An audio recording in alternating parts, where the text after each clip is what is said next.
সৃষ্টিকর্তার নামে শপথ করিতেছি যে আমি গণপ্রজাতন্ত্রী বাংলাদেশ ও বাংলাদেশের সংবিধান এবং মুক্ততন্ত্রিত পক্ষের আইনসম্মত আদেশ নির্দেশের প্রতি অকৃত্রিম বিশ্বস্ততা ও আনুগত্য পোষণ করিব। আমি আমার অপরিহার্য কর্তব্য মনে করিয়া সমাজ ও দেশ সেবায় যে কোনো স্থানে আমার উপর ন্যস্ত বাংলাদেশ আনসার ও গ্রাম প্রতিরক্ষা বাহিনী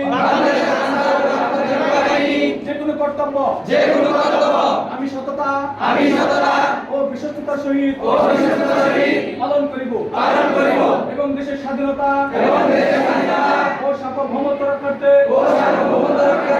প্রয়োজন রূপে নিজের জীবন উৎসর্গ করিব। আমিন।